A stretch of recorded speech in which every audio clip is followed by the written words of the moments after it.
প্রিয় দর্শক, সংবাদপত্রে বাংলাদেশ অনুষ্ঠান থেকে আমি রেজানুর রহমান আপনাদেরকে স্বাগত জানাচ্ছি।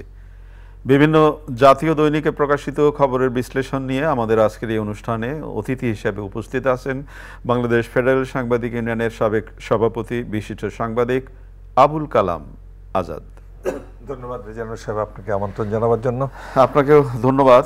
পত্রপত্রিকায় প্রকাশিত কয়েকটা গুরুত্বপূর্ণ শিরোনাম আমি আপনাকে পড়ে শোনাই, তারপর আমরা আলোচনায় যেতে চাই। প্রথম আলো, গ্যাসের উৎপাদন টানা কমছে, ৩৫ পাবলিক বিশ্ববিদ্যালয় অচল, এসএসসি মূল্যায়নে বড় পরিবর্তন, জিপিএ বাদ, বর্ণ দিয়ে ফল।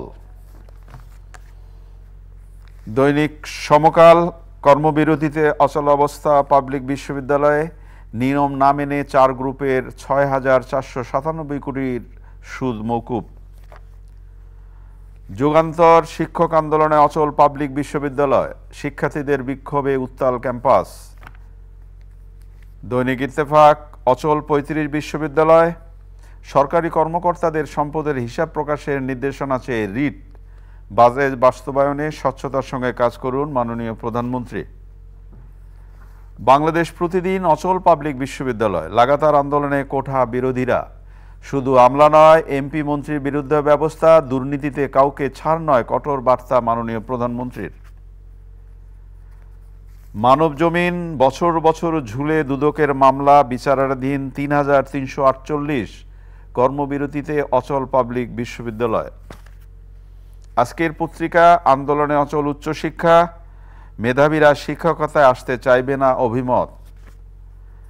দেশ রূপান্তর, গরিবের প্রকল্প সচ্ছলদের পেটে, শিক্ষকদের আন্দোলনে অচল উচ্চ শিক্ষাঙ্গন, শরীফার মামলা দ্রুত শুনানির উদ্যোগ। খবরের কাগজ, প্রত্যয় স্কিম ষড়যন্ত্রমূলক, ক্ষুব্ধ বিশ্ববিদ্যালয়ের শিক্ষকরা, ডেপুটি স্পিকার পুত্র আসিফের দেশত্যাগ, গ্রেপ্তারি পরোয়ানা কার্যকরের উদ্যোগ। সময়ের আলো, অচল শিক্ষাঙ্গন, শিক্ষকরা কেন বিপক্ষে, বিদ্যুতের প্রিপেইড মিটারে অভিযোগের পাহাড়। দৈনিক বাংলা, ৩৫ মাসের মধ্যে জুনে সর্বোচ্চ প্রবাসী আয়, যায় যায় দিন, বিদ্যুৎ উৎপাদনে ঘাটতি বেড়েছে, লোডশেডিং, ৩৫ পাবলিক বিশ্ববিদ্যালয় অচল। প্রতিদিনের বাংলাদেশ, উৎপাদন বেড়েছে তবু দাম বাড়ছে চালের। দৈনিক জনকণ্ঠ, জুনে রেকর্ড রেমিটেন্স, ৪৭ মাসের মধ্যে সর্বোচ্চ, রিজার্ভ বেড়েছে $3 মিলিয়ন, আন্দোলনে স্থবির পাবলিক বিশ্ববিদ্যালয়। আপনি শিরোনাম শুনলেন।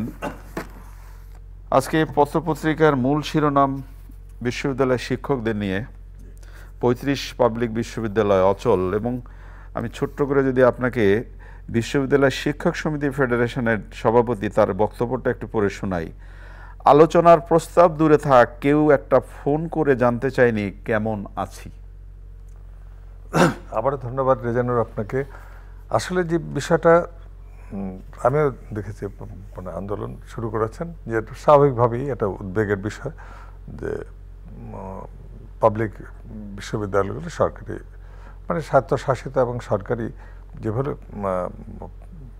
এই ৩৫টা বিশ্ববিদ্যালয় তো উচ্চশিক্ষার ক্ষেত্রে, তাই না, এর বাইরে প্রাইভেট বিশ্ববিদ্যালয়গুলো তো আছে, বেসরকারি বিশ্ববিদ্যালয়।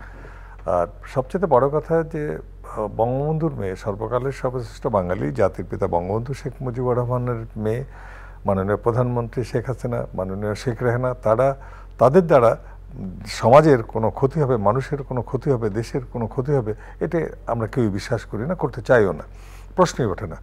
এবং পাশাপাশি এখন প্রশ্ন হচ্ছে যে বিশ্ববিদ্যালয়ের শিক্ষকরা যে আন্দোলনটা করলেন, সেই আন্দোলনটা তারাও কেউ কিছু বোঝেন না এমনটা মনে হয় না। এখন নিশ্চয়ই মাননীয় প্রধানমন্ত্রীর অনুমোদন নিয়েই যে মানে প্রত্যয় যে স্কিমটা করা হয়েছে, এবং এই জায়গায় আমি ব্যক্তিগতভাবে যেটি মনে করি, যে কথাটা বিশ্বাস করি, যে মাননীয় প্রধানমন্ত্রী শেখ হাসিনার হাত দিয়ে শিক্ষক সমাজের ক্ষতি হবে, সাংবাদিকদের ক্ষতি হবে, মানুষের ক্ষতি হবে, দেশের, এটি নিশ্চয়ই তিনি কখনোই চাইবেন না, করেনও নাই। পাশাপাশি শিক্ষকরাও যে কিছুই বোঝেন না এমনটা মনে করার কোনো কারণ নেই। তাহলে কোথাও না কোথাও একটা বোঝার এবং ব্যাখ্যার ঘাটতি আছে বলে আমার মনে হয়। এই জায়গাটা পূরণ করা দরকার। যে কথাটি আপনি বলেছেন যে বিশ্ববিদ্যালয়ের শিক্ষক ফেডারেশনের যে সভাপতি যে কথা বলেছেন যে আমাদের কেউ জিজ্ঞেস করেনি, আমার কথা হচ্ছে যে হ্যাঁ সঠিক, তারা সম্পূর্ণ ভুল হতে পারেন, হ্যাঁ, বা সরকারের যে সিদ্ধান্তটা সেই সিদ্ধান্তটা তারা বিরুদ্ধে যাবেন তা তো না। আর বড় কথা হচ্ছে যে যেই শিক্ষকরা আন্দোলন করছেন তারা কিন্তু স্বাধীনতা, মুক্তিযুদ্ধ, স্বাধীনতার পক্ষের শক্তি, এবং অধিকাংশ ক্ষেত্রেই আমি দেখেছি যাদের যে নেতৃবৃন্দ তারা তো স্বাধীনতা সার্বভৌমত্বের বিরুদ্ধে না, স্বাধীনতা মুক্তিযুদ্ধের চেতনার বিরুদ্ধে না, তাহলে তারা কেন আন্দোলনে যাচ্ছেন? না, আপনি যে বিষয়টা বললেন যে এটা সবচেয়ে বড়, যে সর্বোচ্চ বিদ্যাপীঠ বিশ্ববিদ্যালয়ের শিক্ষকরা যখন আন্দোলনে নামলেন, নিশ্চয়ই যৌক্তিক কোনো কারণ আছে, বা সরকার, আমি সে কথাই বলছি যে ব্যাখ্যা কোথাও না কোথাও গ্যাপ আছে, তো একটা সেই গ্যাপটা পূরণ অবশ্যই করা দরকার, তাই না? কোনো হয়তো ব্যাখ্যাটা ঠিকভাবে তাদের কাছে পৌঁছানো যায় না, কারণ তারা বুঝলে পরে যে কথাটা সবাই মিলে যে আন্দোলনে এর আগে থেকে বিভিন্ন সময় তারা বলেছেন, তাহলে কোন জায়গাটায় কোথাও না কোথাও একটা জাস্ট আপনি তাদেরকে আস্থা, যে কোনো কাজ করতে গেলে যেটি হচ্ছে আস্থার মধ্যে নিয়ে তো করতে হবে, তাদেরকে বুঝাতে হবে। তো যদি তারা না বুঝতে চান বা যেই সিদ্ধান্তই হোক না কেন, সেই সিদ্ধান্তটি এই জায়গাটায় আমার মনে হয়, তা না হলে জি বলেন। আমি একটু বোকার মতো একটা প্রশ্ন করি। আমি বিশ্ববিদ্যালয়ের রিপোর্টার হিসেবে আপনার সাথে আমি কাজ করেছি এবং শিক্ষাঙ্গন নিয়ে আমার প্রচুর লেখালেখি করবার সুযোগ হয়েছে। আমার ধারণা যে এই পরিস্থিতিটা এক সময় একটা জায়গায় এসে দাঁড়াবে, কিন্তু অতীতের অভিজ্ঞতা অনুযায়ী হয় তখন অনেক ক্ষতি হয়ে যাবে হয়তোবা। এই যে দাঁড়ানোর জায়গাটা কেন না খুব দ্রুত আমরা সমস্যার সমাধান করছি। আপনাকে প্রথমেই সে কথাটাই বলেছি যে কোথাও গ্যাপ আছে, তাহলে যে ক্ষতিটা একদিন, আজকেই যে বন্ধ আছে, যে ছাত্রছাত্রীদের যে বক্তব্য, কোনো পরীক্ষা হচ্ছে না, ক্লাস হচ্ছে না, কিচ্ছু, তাহলে ওদের যে ক্ষতিটা হচ্ছে, এই ক্ষতিটা তো রাষ্ট্রের ক্ষতি, জাতির ক্ষতি, তাই না? 7 দিন যদি থাকে বা 5 দিন থাকে, তো এই ক্ষতিটা যে অনেক আগে থেকে বলা হচ্ছে, তখন যে কথাটি আপনি বলেছেন যথার্থ, যে ক্ষতিটা তো হয়ে যাবে এক সময়, হয় তারা মেনে নেবেন, একটা জায়গায় দাঁড়াবে, এটা দাঁড়াবে, এইভাবে থাকবে না। তো বিশ্ববিদ্যালয় খুলবে, কিন্তু যখন খুলবে, যেই সেশন জট এই মাননীয় প্রধানমন্ত্রী সরকারের আমলেই দীর্ঘদিন ছিল, 6 বছর 7 বছর, আপনার মনে আছে আমরা যখন সংবাদপত্রে কাজ করি, কোন বেশ কোন পরীক্ষা দিচ্ছে,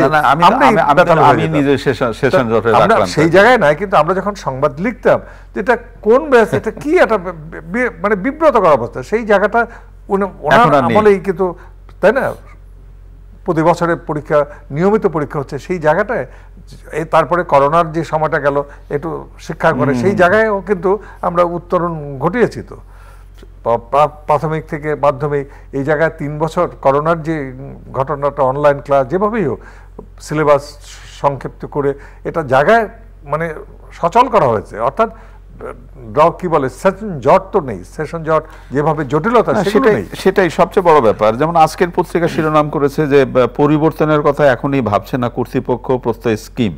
তার মানে কিন্তু আরেকটা বিষয় দাঁড়ায় গেল যে না, সরকার এ নিয়ে কিছুই ভাবছেন না, যদি এই রিপোর্টের অনুযায়ী। আবার আরেকজন, বিশেষ করে ডক্টর মোহাম্মদ নিজামুল হক ভূঁইয়া, অধ্যাপক, ঢাকা বিশ্ববিদ্যালয়, মহাসচিব, বাংলাদেশ বিশ্ববিদ্যালয় নিজস্ব শিক্ষক সমিতি ফেডারেশন, তিনি বলেছেন যে মেধাবীরা শিক্ষকতায় আসতে চাইবে না যদি এরকম অবস্থা হয়। না, যে কথাটা যেভাবে রিপোর্টগুলো ছাপা হয়েছে যে স্কিমে, সেই স্কিমে যদি এইভাবে হয়, তাহলে এখন পর্যন্ত আমারও পুরোটা জানা আমরা পুরোটা জানি না। এবং যে কথাটা বলেছেন যে কেউ অনড় আছেন, এটিও সংবাদপত্রে সব সময় সব রিপোর্ট যে সঠিক হয় বা সঠিক আমরা লিখতে পারি তা না, কিন্তু প্রশ্নটা হচ্ছে যদি এমনটা হয়, এই জন্য যে মেধাবীরা আসবে না এটা তো কেউ চাইবে না। সরকার প্রধানকে এটা চাইবেন যে মেধাবীরা আসবেন না, তাহলে সে বিশ্ববিদ্যালয়গুলোতে শিক্ষকতা করবেন কারা? নিশ্চয়ই মেধাবী ছাত্রছাত্রীরাই তো বিশ্ববিদ্যালয়ে আসবেন, তারাই তো আগামী প্রজন্ম। যেখানে মাননীয় প্রধানমন্ত্রী কিছুদিন আগে প্রাথমিক শিক্ষা মানে সেই অনুষ্ঠানে বললেন যে তোমরাই আগামী দিনের ভবিষ্যৎ, তোমরাই প্রধানমন্ত্রী হবে, তোমরাই দেশ চালাবে।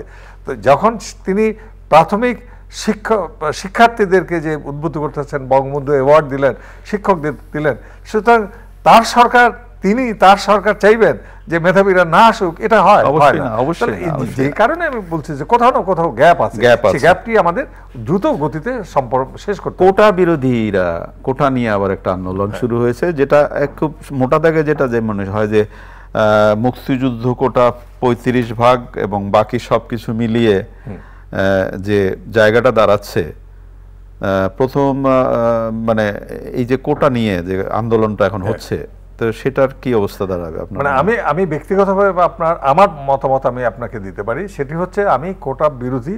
কারা পক্ষে আছেন কারা বিপক্ষে আছেন সেটি ভিন্ন কথা। আমি মনে করি কোনো কোটাই থাকা উচিত না এখন আর। এখন 56% কোটা আছে না, বিভিন্ন এই কোটা বিরোধী যে আন্দোলন যারা করতেছেন, অর্থাৎ কোটা না, মেধার ভিত্তিতেই সব জায়গায় হওয়া উচিত। আর আরেকটি বিষয় যে অনেকদিন হয়ে গেছে আমাদের দেশ স্বাধীন হওয়ার পর বঙ্গবন্ধু, তারপরে মাননীয় প্রধানমন্ত্রী দেশ পরিচালনা করছেন অনেক, যে অবহেলিত যে অঞ্চলগুলো ছিল সেখানে কোটা ছিল। তারপরে আপনার যেই মোটামুটি এখন সারা দেশে আপনি এখন কোটা দিয়ে মানে মেধাবীদেরকে প্রতিরোধ করার কোনো কারণ নেই। মেধার ভিত্তিতে এগিয়ে যাবে, কোটা সিস্টেমটাই থাকা উচিত না, আমি ব্যক্তিগত মনে করি। মানে একেবারে হয়তো বা দরকার হতে পারে, হতেই পারে, সেটা একটা সহনশীল জায়গা থেকে, সহনশীল পর্যায়ে, মানে একটা সীমিত পর্যায়ে। যেমন আপনি ডিসেবল যারা আছেন তাদের যদি আপনি কোটা করতো, কোনো এলাকা যদি খুবই অনুন্নত থাকে সেখানে কোটা একেবারে মাত্র অল্প কয়েকজন থাকবে মেধার ভিত্তিতে, না তাহলে হতাশ হবে। তো আপনি আমি দুজনেই এই অনুষ্ঠান শুরু করবার আগে মানে নতুন শিক্ষাক্রম এসএসসির মূল্যায়নে বড় পরিবর্তন, জিপিএ বাদ, বর্ণ দিয়ে ফল, এই রিপোর্টটা নিয়ে একটু আলোচনা করছিলাম। যে আমি নিজেও এই রিপোর্টটা পড়ে ঠিক বুঝতে পারিনি, আরেকবার রিপোর্টটা পড়ি আমি। এখানে বলা হচ্ছে যে দীর্ঘদিন ধরে আলোচনার পর অবশেষে নতুন শিক্ষাক্রম অনুযায়ী কেন্দ্রভিত্তিক পাবলিক পরীক্ষার মূল্যায়ন কাঠামো চূড়ান্ত করছে শিক্ষা মন্ত্রণালয়। নতুন নিয়ম অনুযায়ী লিখিত অংশের ওয়েটেজ সব 35% এবং কার্যক্রম ভিত্তিক অংশের ওয়েটেজ 35%। প্রতিটি একটি বিষয়ের মূল্যায়ন হবে সর্বোচ্চ এক স্কুল দিবস, দিনে যতক্ষণ স্কুল চলে। আগের মতো জিপিওর ভিত্তিতে ফল প্রকাশ হবে না। কি বুঝলাম না, আমি রিপোর্টটা পড়েছি দুটি কাগজে, কিন্তু আমি কিছু বুঝিনি। এটি আমার অজ্ঞতা। আমার মনে হয় যারা ফল নির্ণয় করবেন সেই তারা এবং শিক্ষকরা ছাত্ররা বুঝলেই হলো। মানে আমরা যারা একটা জিনিস কি মনে হচ্ছে না যে একটা খুব মানে অস্পষ্ট ধারণা নিয়ে বোধ করি আমরা যাচ্ছি, অথবা ধারণাটাকে প্রকাশ করতে পারছি না। আমি প্রায় ক্ষেত্রেই হয় যে কথাটা আমি বলি, আপনার এই অনুষ্ঠানে বলেছি, প্রায় ক্ষেত্রেই যে বিষয়টা হয় যে প্রকাশ ভঙ্গিটা, যে ব্যাখ্যাটা সুস্পষ্ট হয় না, বোধগম্য হয় না, যে কারণে তা নাহলে আমরা পড়লে পরে রিপোর্টটা পড়েছি কিন্তু আমরা বুঝলাম না, এটা আমাদের অজ্ঞতা, আমার অজ্ঞতা যে আমি বুঝলাম না। এটি ছাত্ররা বুঝলে হয়, শিক্ষকরা বুঝলেই হয়, এবং নিশ্চয়ই যখন আরো প্রকাশ হবে, আরো ব্যাখ্যা হবে, তখন আমরা বুঝতে পারবো। তবে একটা ব্যাপার যেটা হয় যে পরিবর্তন তো দরকার, শিক্ষা কার্যক্রম পরিবর্তন দরকার বর্তমান সময় অনুযায়ী, কিন্তু আমরা এমন পরিবর্তন যেন না করি যেটা আমরা যারা শেখাবে তারা না বুঝেই শেখানো শুরু করে। সেই অবস্থাটা আরো বিপজ্জনক হয়। প্রথমে যারা শেখাবেন শিক্ষক, তাদেরকে শেখাতে হবে, তাদেরকে প্রশিক্ষিত করতে হবে। আপনি তাদেরকে প্রশিক্ষিত ভালোভাবে না শিখলে তারা কি শেখাবেন? অর্ধ শিক্ষিত হলে অর্ধ শিক্ষিত করে তুলবেন, সেটা তো আমরা চাই না। জাতির আগামী প্রজন্মকে যারা শিক্ষা দেবেন তাদেরকে আগে ভালোভাবে শিখতে হবে, তাদেরকে প্রশিক্ষিত। দুর্নীতিতে কাউকে ছাড় নয়, কঠোর বার্তা প্রধানমন্ত্রীর। শুধু আমলা নয়, এমপিদের বিরুদ্ধেও ব্যবস্থা নেওয়া হচ্ছে, একটি পত্রিকার শিরোনাম। ঠিক একইভাবে এই একই দিনে 200 কোটি টাকা রাজস্ব ফাঁকি, জাতীয় সংসদের ডেপুটি স্পিকার মোহাম্মদ শামসুল হক টুকুর ছেলে আসিফ শামস বিদেশে চলে যাচ্ছেন, এরকম একটা রিপোর্ট আছে। আর নিয়ম না মেনে 4 গ্রুপের 6,497 কোটি টাকার সুদ মাফ করছে। তাহলে এই যে দুর্নীতি মাফ করা, তারপরে 200 কোটি টাকা রাজস্ব ফাঁকি দিয়ে কেউ যদি বিদেশে চলে যায়, একটা বৈপরীত্য কি মনে হচ্ছে না? কিন্তু প্রশ্ন হচ্ছে যে মাননীয় প্রধানমন্ত্রী শেখ হাসিনা, আপনি ভালো করেই জানেন, তিনি সবসময় আগে করে বলছেন যে দুর্নীতির বিরুদ্ধে জিরো টলারেন্স, এবং তিনি কিন্তু মানে দুর্নীতির ছাড় দেননি। তার মন্ত্রিসভার সদস্য থেকে শুরু করে এমপি, দলীয় নেতা যাদেরকেই ধরা হয়েছে তিনি শাস্তির আওতায় এনেছেন, জেলও খেটেছে।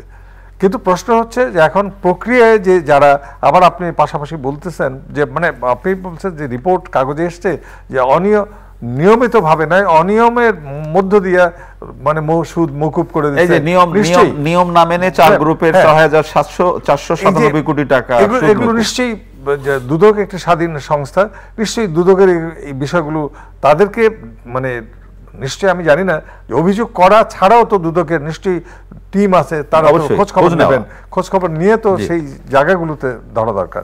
কারণ মাননীয় প্রধানমন্ত্রী শেখ হাসিনা তার সরকার যেহেতু এটি দৃষ্টান্তমূলক, যে তার মন্ত্রীদেরকেও তিনি ছাড় দেননি, তার দলের নেতাদেরও ছাড়েননি, তার দলের সংসদ সদস্য তাদেরকেও দুর্নীতি যদি প্রমাণ হয় বা প্রমাণ হয়েছে তাদেরকে কিন্তু ছাড় দেওয়া হয়নি, এবং তার জিরো টলারেন্স বলেছেন সেটি তাই। কিন্তু এখন প্রশ্ন হচ্ছে যে যাদেরকে যেখানে যে দায়িত্ব দেওয়া হয় তারা যদি এখন লোকগুলো যদি খারাপ হয় তাহলে তার একা সরকারের পক্ষে কিছু করা সম্ভব না। যেটি আমি বারবার বলি যে আমরা সব মানুষ যদি আমরা আস্তে আস্তে সব খারাপের দিকে চলে যাই তাহলে তো কি হবে। তো সেই জায়গায় যার যেই দায়িত্ব সেই দায়িত্বটা যদি সঠিকভাবে পালন করে তাহলে আমার মনে হয় যে এই অবস্থাটা যার যে দায়িত্ব সেই দায়িত্বের কথা তুললেন। মাননীয় প্রধানমন্ত্রী বাজেট বাস্তবায়নের স্বচ্ছতার সঙ্গে কাজ করুন যথার্থ বলেছেন, তাই না?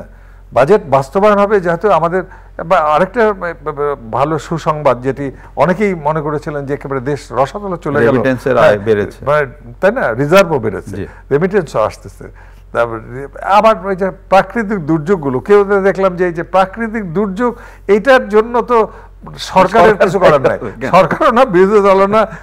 রাজনৈতিকভাবে যদি দেখেন এটি কোনো ব্যক্তি বিশেষের উপর, দলের উপরে পড়ে না, কিন্তু এটিও আমরা চাপিয়ে দেওয়ার চেষ্টা করি, হ্যাঁ, তাই না? বন্যা হলো, মানে বৃষ্টি বন্যা হচ্ছে, এটা সরকারের দোষ। আমরা অনেকেই বলার চেষ্টা করি যে এটিও সরকারের, এটি তো সরকারের না। বিভিন্ন সময় এখন সরকারের যেটি করণীয় সেটি কিন্তু এই সরকার সবসময় করেন। অন্য সরকাররা যখন উপেক্ষা করতেন, অবজ্ঞা করতেন, হ্যাঁ, বন্যায় ডুবে যেত তার না, তখন অনেক আগেই বন্যা বা ঘূর্ণিঝড়ের আগে এই সরকার, বর্তমান সরকারের আওতায় যেটি দেখা যায়, জনগণকে উদ্ধার করা, তাকে সাহায্য করা দলীয়ভাবেই, দলীয়ভাবে, সরকারিভাবে এই প্রচেষ্টাগুলো থাকে। যেটা আপনি দলীয়ভাবে বললেন, যেটা দল থেকে বিপদে আগে যেমন মানুষ বন্যা বা দুর্যোগে যেভাবে মানুষের পাশে দাঁড়াতো, এবং এই দাঁড়ানোর মিছিল শুরু হতো যে আমি যাব, আমি দেব, এটা বোধহয় এখন একটু কমে গেছে না? একটু যা আমি আপনাকে বলছি যে আগে যখন বিরোধী দল, আওয়ামী লীগ যখন বিরোধী দলে ছিল তখন কিন্তু ব্যাপকভাবেই করতো। এখন যখন সরকারি দলে তাও করে, কিন্তু অন্য দলগুলো কিন্তু শুধুমাত্র ছোট একটা মিছিল মিটিং করে, কিন্তু আপনি করোনা না, বন্যা না, কোথাও আপনি দেখবেন না, কাউকে না। ফলে হয়েছে কি, আপনার বললেন যথার্থ যে ওইভাবে সবাই ঝাঁপিয়ে পড়ে না। সেই শীতের সময় যে শীত বস্ত্র নিয়ে যাওয়া, বন্যার সময় কে কারা আগে সাহায্য করবে, উদ্ধার করবে, সেই প্রতিযোগিতাটা নাই। প্রতিযোগিতা আছে সরকারের বিরুদ্ধে বলা, কিন্তু সরকারের, আমি দলীয়ভাবে সরকার, আওয়ামী লীগ যে দলের সরকার তো সরকারের পক্ষ থেকে করে, আওয়ামী লীগ কিন্তু দলীয়ভাবে নেতাকর্মীরাও কিন্তু মাঠে দেয়। অনেক ধন্যবাদ আপনাকে। প্রিয় দর্শক, আমরা যে বিষয়গুলো নিয়ে কথা বললাম আপনারা যে শুনলেন, বিশ্ববিদ্যালয়ের শিক্ষকরা আন্দোলনে আছেন। আমরা মনে করি তাদের সাথে কথা বলে এই যে উদ্ভূত পরিস্থিতি, তার একটা সন্তোষজনক সমাধান দরকার। হয়তো এক সময় এই সমাধান হবে, কিন্তু তখন যে আমাদের শিক্ষাঙ্গনের ক্ষতিটা হয়ে যাবে তার দায়টা কে নেবে? ভালো থাকবেন। আগামীকাল নিশ্চয়ই এই সময় আবার কথা হবে। খুদা হাফেজ।